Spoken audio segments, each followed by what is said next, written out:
r/DeadBedrooms. Crumbliber says, inheritance arrives chance for cleanish break. Finally seeing effort on her part though. Help. Throwaway account. Oh god, I'm not sure how much to write here.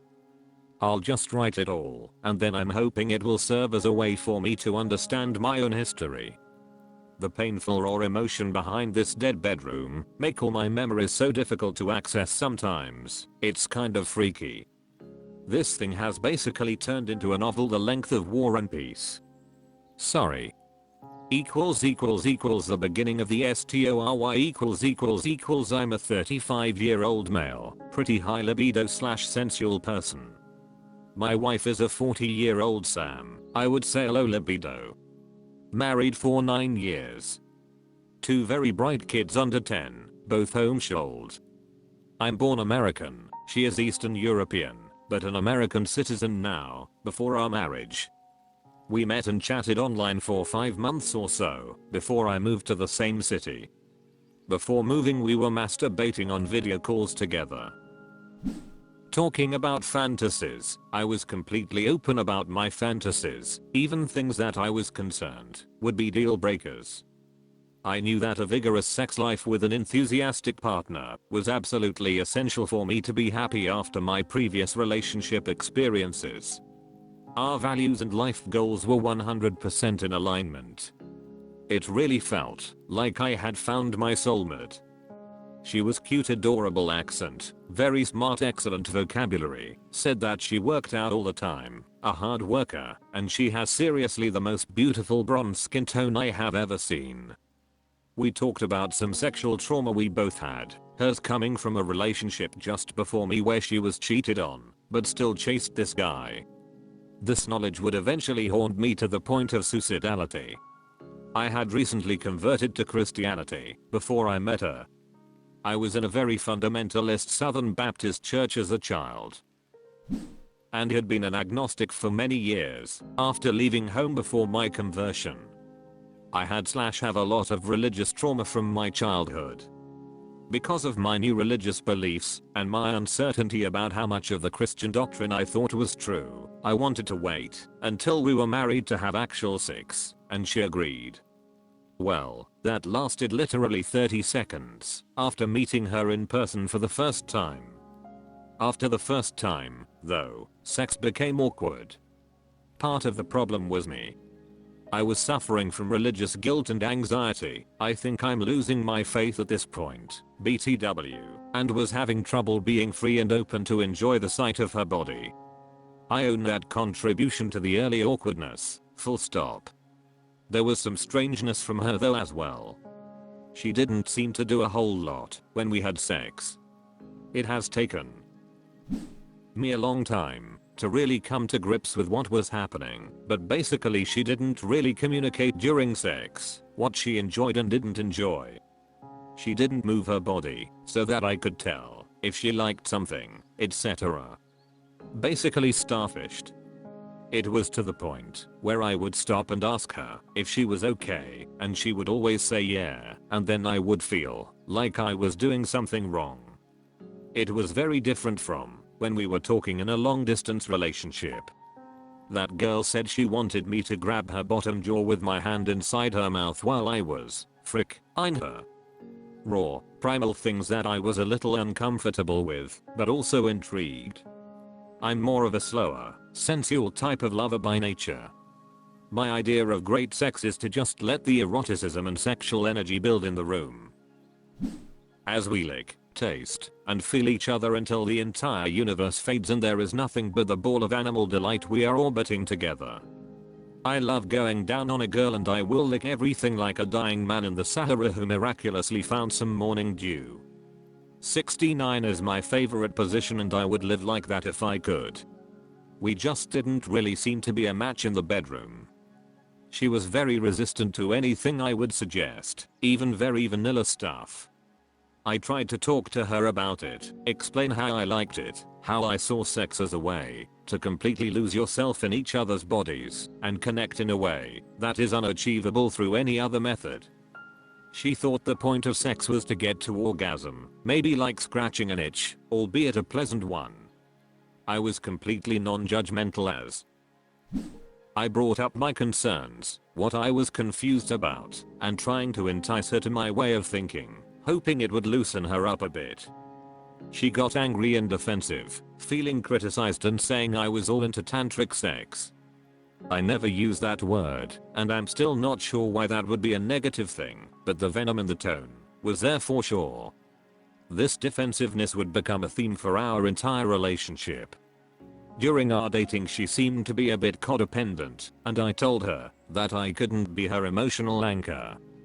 I have my own life to contend with and can support her, but not hide my own emotions in order to be the silent strong type. I'm not like that. I run right towards conflict and love to talk things out. I can be a bit neurotic and ruminate even when I take it too far. Sex never got better. She didn't prioritize the problem which I brought up many times. I felt completely unimportant and disregarded. Finally I broke up with her. She chased me down, and we had a long talk where she apologized, very rare, and said that she just didn't take my complaints seriously. She was very sorry, and although I really was done, I was very hesitant, but thought I would give it another week or two, and we got back together. We slept together that night and fell asleep. In the morning, she took a pregnancy test and bam, I bet you can guess what it said. She was pregnant. Well, of course I supported her, and we grew even closer emotionally. The sex still wasn't exactly stellar in my opinion, but we did have sex a little more often. After 3 to 5 months, I proposed while we were on a hike.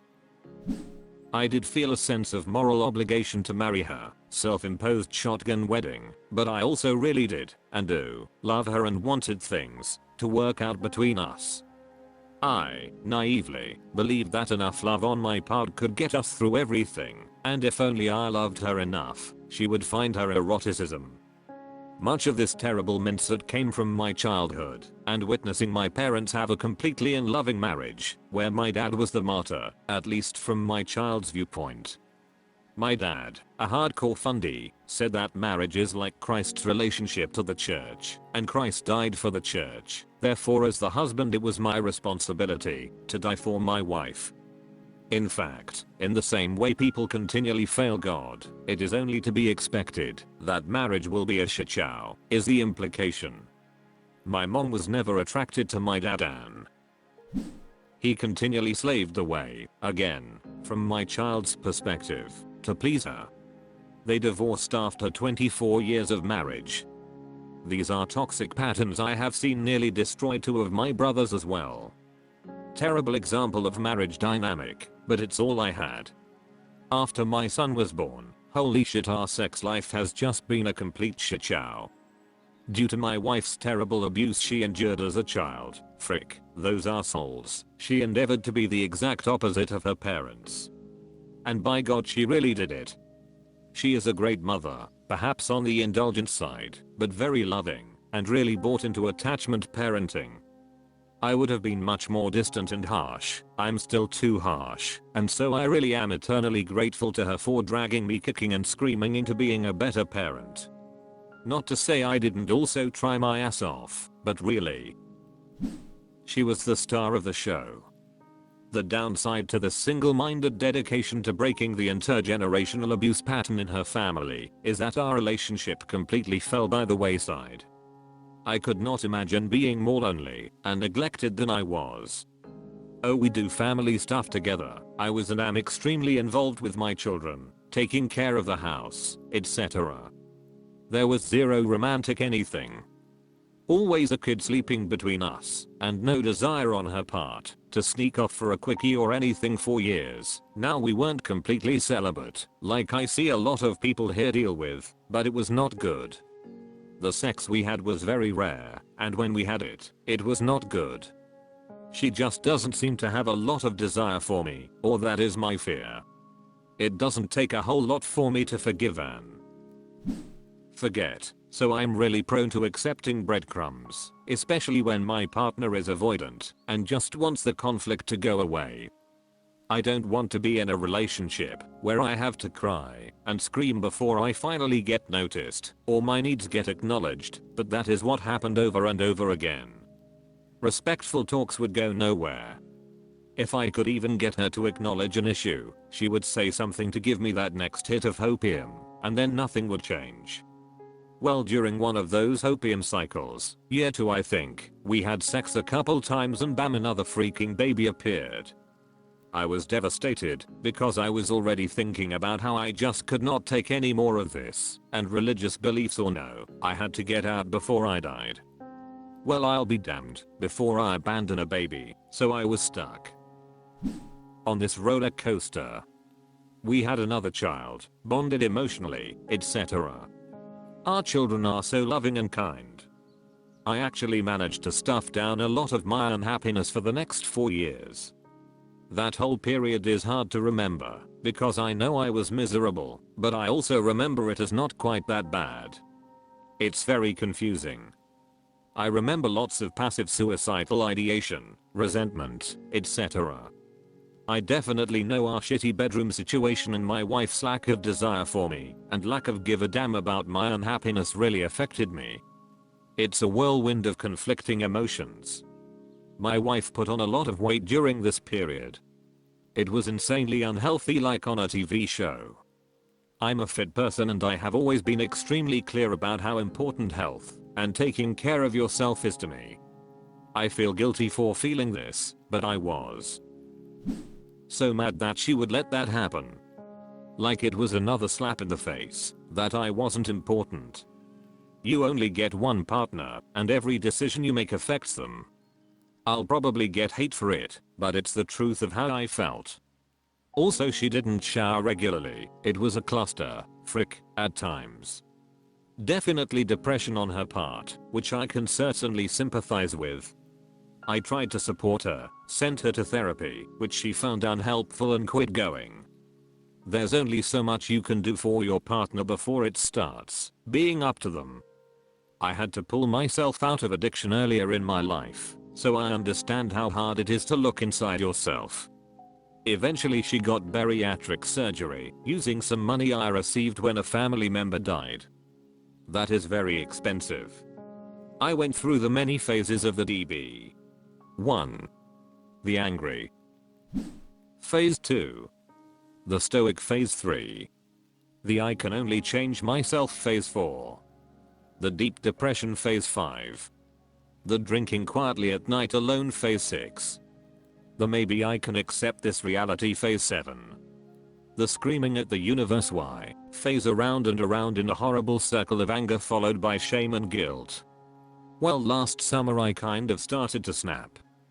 I called my parents and told them how I was feeling. I told them about how I would pray for God to kill me, I would pray for God to mutilate me, or chop my genitals off in a freak accident, so I could just be free of my desire for a satisfying sexual relationship. I would pray that my wife would just cheat on me already, at least then I would be free. I would either lay awake all night, or snap awake in the middle of the night, and go to the garage and just punch the mats on the ground in a blind rage. I decided there was no way this woman could actually love me. If she loved me, she wouldn't treat me like this. We started to argue a lot finally. We didn't have a lot of arguments early in our relationship. I always tried to resolve things peacefully and was sort of dumbfounded at what to do in a power struggle. Well, not anymore. Finally we went to therapy with a trauma-focused therapist because I knew that my wife had a lot of trauma from the guy before me, got the feelings I have toward him. Envy, rage, etc. As well as from her just awful childhood. Man, my blood boils thinking about it.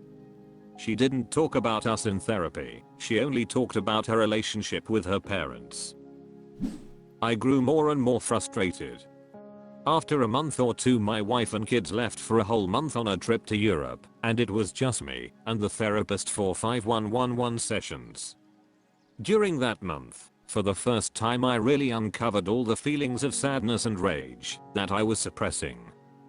Therapy seemed to make my feelings even worse. I finally cried my eyes out in therapy as I admitted that, even though I love my wife very much, sometimes a part of me even hated her.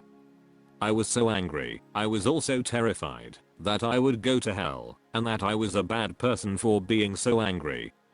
The therapist helped me move past these blocks to feeling my feelings for the first time, and it has been really liberating to feel like myself again. I realized how I had lost myself over the years, and this dead bedroom was a major contributor to the shell of a person I had become. Well, when the wife came back, I had decided to continue, for a limited time, to try and see how therapy could help us.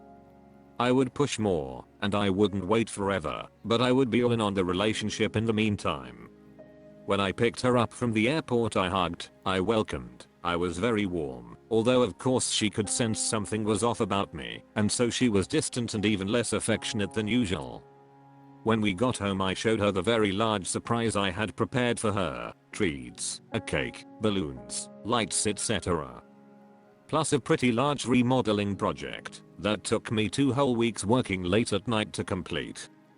This was an act of service from me as proof of my love. Her response was underwhelming in my opinion. I was pretty hurt, but kept it under wraps. She had just gotten off an intercontinental flight, after all. The next morning I tried to be intimate with her. To understand this, you need to understand that early in our relationship I had asked her, what do you want, what do you like, etc. And her responses would vary. Well, one thing she would say to shift the blame off of her when I would try and ask her for more feedback during sex, like I mentioned above with moving her body when she liked something etc., is that I should be more assertive. I could never get a clear definition about what that meant exactly, but man, I internalized that I just wasn't manly enough or something. She would continue to starfish regardless. Well, on this day, I was all in on the relationship, and I was like, damn it, I'm going to be assertive. I start making moves on her. She is the exact same demeanor as she always is. I'm telling her, you're so beautiful, who wouldn't want to wake up next to you, I'm so lucky, etc. And we had sex. It wasn't great sex or anything, she was pretty lackluster as always, but hey, I was more assertive and kept moving forward, and she kept being the same as the other times we would have sex. I thought, I don't really want this to be my sex life, but maybe this can be considered progress. I don't remember how long after we had sex, maybe in the next few days, she told me that she thought I was revenge frick in her that time, and that she did it as duty sex because she thought maybe I really needed it or something. I couldn't believe it. My demeanor was loving. I was gentle, I said sweet things, and I got the exact same signals from her that I had always gotten before when we had sex. She didn't remember me saying anything at all. It's like our memories of the event are completely different. I was so hurt. I actually think that she said that to me just to hurt me, because if someone was revenge frick-ing me, it would certainly stay with me, but she has completely moved on and doesn't seem bothered at all anymore. Also, she says things specifically just to hurt me, as she has admitted. Well, some more time passes, more individual therapy for each of us. I talk about our relationship with the therapist. She talks about anything but our relationship with the therapist. I slowly crumble under the weight of my newly exposed feelings and start to really ask her tough questions. I don't try to be an interrogator, but she clams up and will only answer the most specific of questions, even then evasively, so all I have left as an option is to ask questions. Ignoring the problem sure as hell didn't work for all the years before. I really start to ask her about her previous relationship before me, where I know she was extremely sexual. This dude was kind of a sex addict, cheating, lots of different girls he was talking to all at once, things like that. Either way, they had sex every time they saw each other. He was kind of a bum too. I really don't get it. I think I'm better looking than him, certainly taller, better physical condition, more successful. If you can't tell, I have really internalized feelings of inadequacy and self-hatred at this point in the Dead Bedroom saga. It was painful to ask her about this, but I just need some answers from her. Why was she different then? What sorts of things happened to get her in the mood for sex that aren't happening now?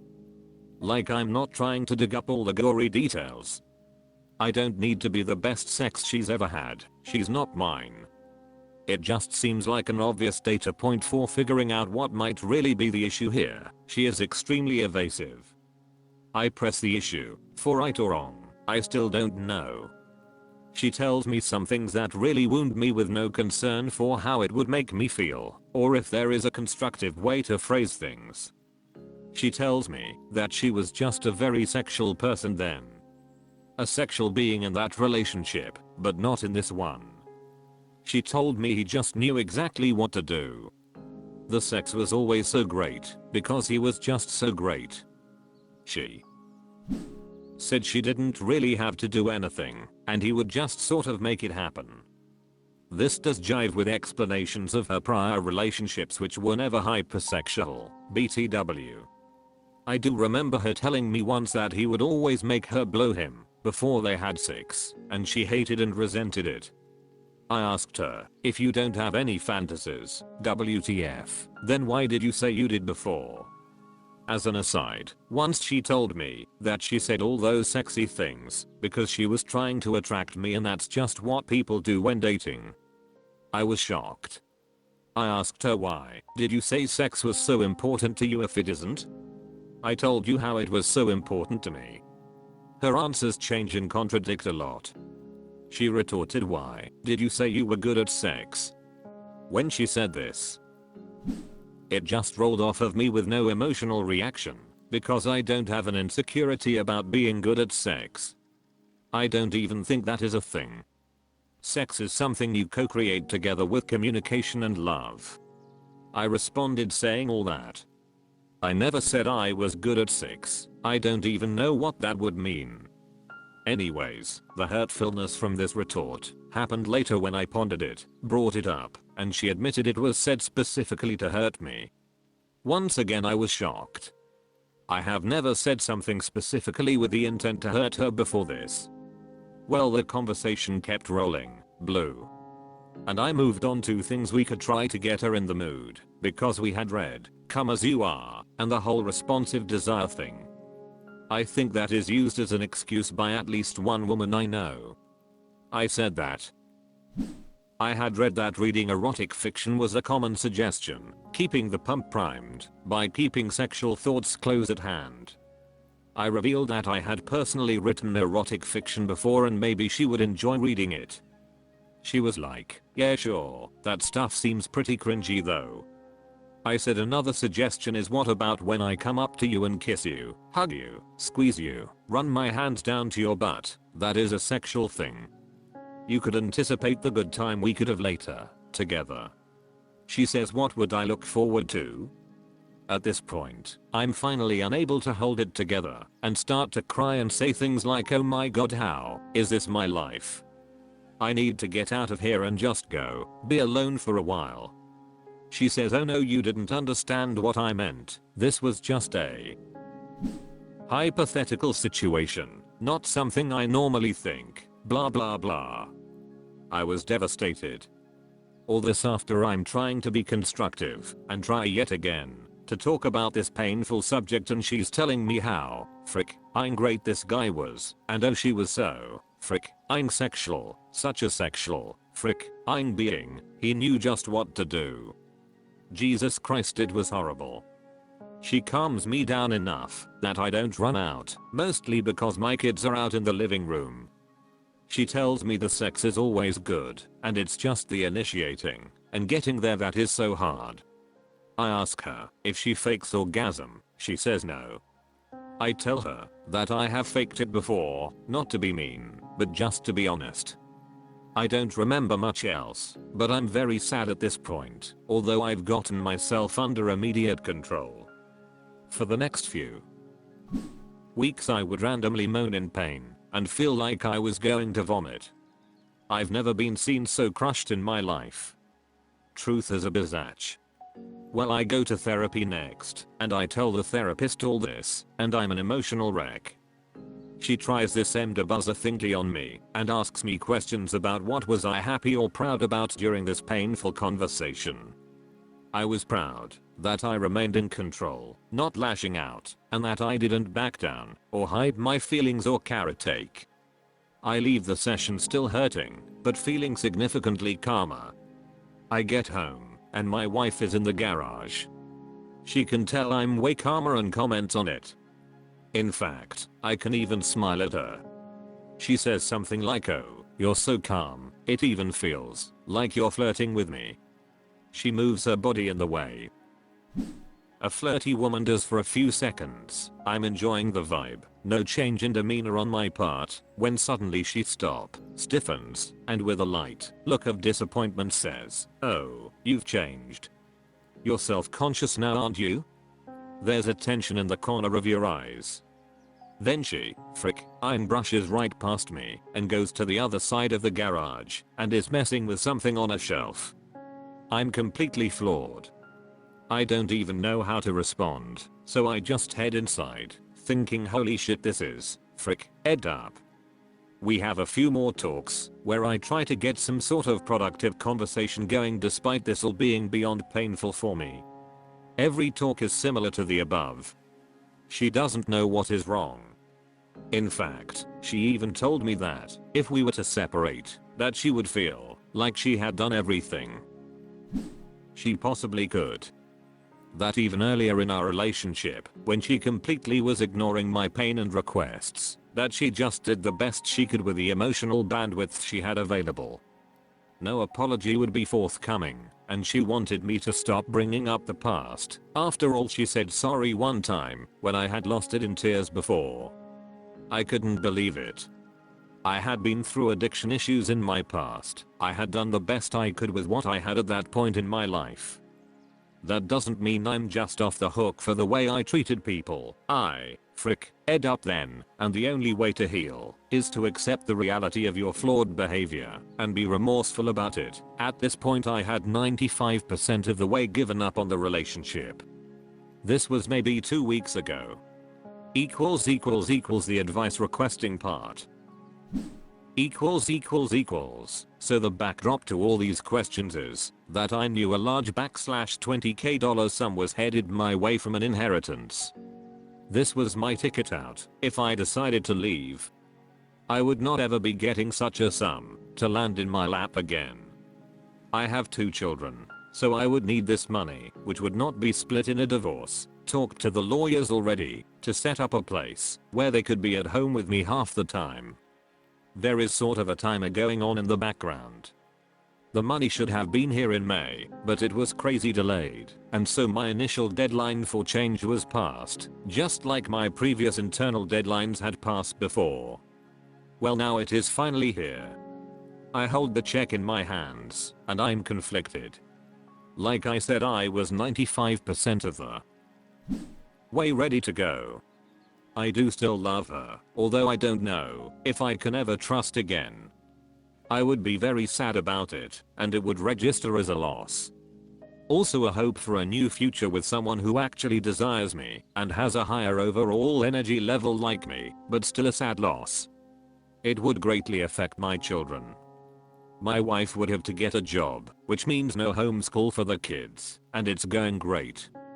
The school district for our house is absolute shite, so I was planning on moving to a nearby town with better schools, so the kids could go there. Already talked to the school. I had done my homework, the plan was in place. I just needed the cash and the final push to pull the trigger. Well, my wife went to therapy the day before the check arrived. She came home from that therapy really thinking about something, but was exhausted from the vulnerability hangover, so we didn't talk about it. Well, in the morning my wife and I had coffee on the back porch, and she told me about her appointment. She was telling me how the therapist was saying that her marriage was like the inverse of ours. The therapist being the one who longs for intimate connection, transmitting/sexual subtype of type 9 in the Enneagram, and her spouse being the self-preservative subtype of type 9. I'm a transmitting 5 and my wife is a self-preservation 9, if you're into that sort of thing.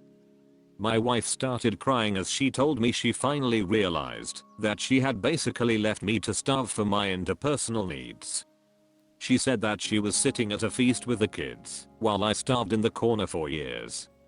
She promised vehemently to never let me starve again. Surprisingly, I didn't feel anything at all.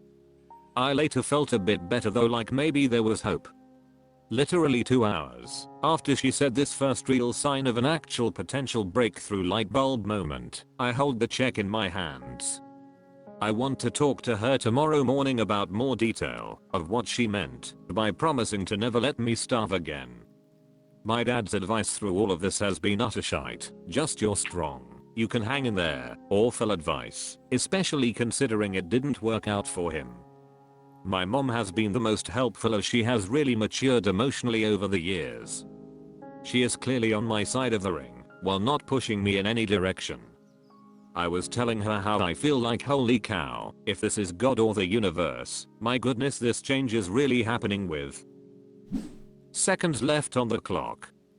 She thinks it's a bit scarily coincidental, so maybe I should listen up to the universe, that is.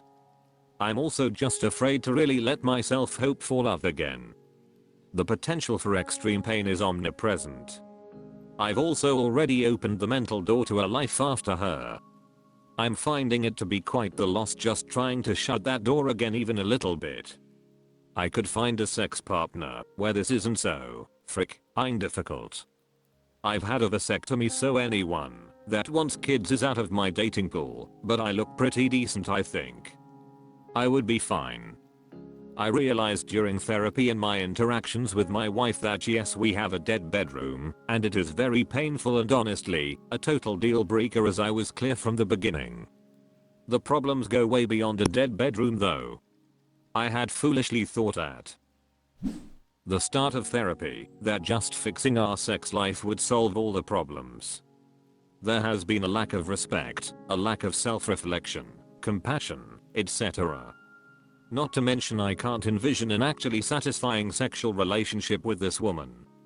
We now have this huge pile of painful trauma between us around it, not to mention her own sapphic youth and the previous boyfriend, son of a biatch. I can't even think about it without feeling enraged.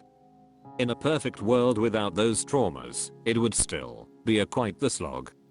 What can you do with someone who just doesn't intrinsically enjoy pleasuring their partner? I feel like they are an alien that I can't understand. It is mind-boggling to me. I cannot envision her ever deciding to give me a BJ because she wants to please me, for example. No lingerie, no fantasy exploration, nothing.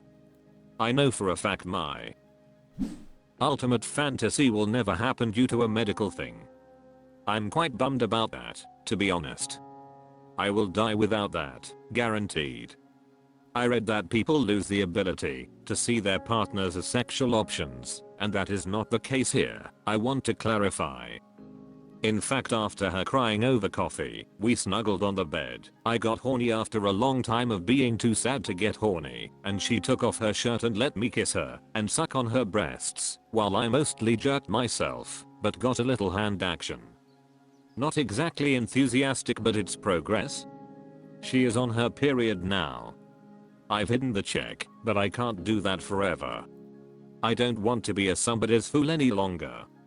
I also don't want to blow up something that could be beautiful. If you made it this far, you are a Themitimonarch says. Holy frick, I think this is the longest post in Reddit history. Turbulentus frick says. That was a heavy read. And yes, I read it all. I feel compelled to give a reply because of the raw feeling and effort you clearly put into this post. I'm so sorry that you have struggled with this for so long. I noticed in a few sections of the post you said that your partner says things on purpose to hurt you. You also said that if you stay, you know for sure that you will never feel loved and cherished in the way that you need to. You know that you will never have sex where your partner is enthusiastic and invested in making you feel good. That animal ball that you so eloquently spoke about early in the post, you know you will never experience that again in your life. You have said many times that you know all of this. I don't feel that I know enough from your post to advise you to leave your marriage. That is far too big of a call for strangers on Reddit. But I do feel that I can advise you what my decision would be if I knew that I would never be able to experience that again. I would leave. You clearly love your wife. I do wonder how much of your repeated attempts to save things have been the hopium that you spoke of. Is this wavering over the thought of leaving more of that same hopium? There is also clearly religious trauma there, which I can't even attempt to speak of as I have never been religious in my life. What I will say is that whatever you decide, please be kind to yourself. Also, just to add, there is no way in the world that I would have stuck with a post of this length if it wasn't for your beautiful writing style and your excellent way with words. You really painted a picture, and I hope you will keep us updated, whatever you decide to do. Darkler Little Spit says, I know we are only seeing one side of this, but do the children seem planned? The whole garage scene feels contrived as well. Deposit the check in a new account at a different bank. Get a safe deposit box and a PO box, unless you can use your mom's address to route all of the paperwork through. I'm not really a divorce guy, but I'm just dealing with indifference/ignorance. This sounds like she toys with you. Don't be reckless with other people's hearts.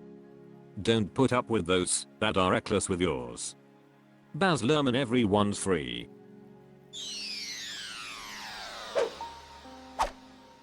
That's all for this video. Thank you for watching. Please subscribe.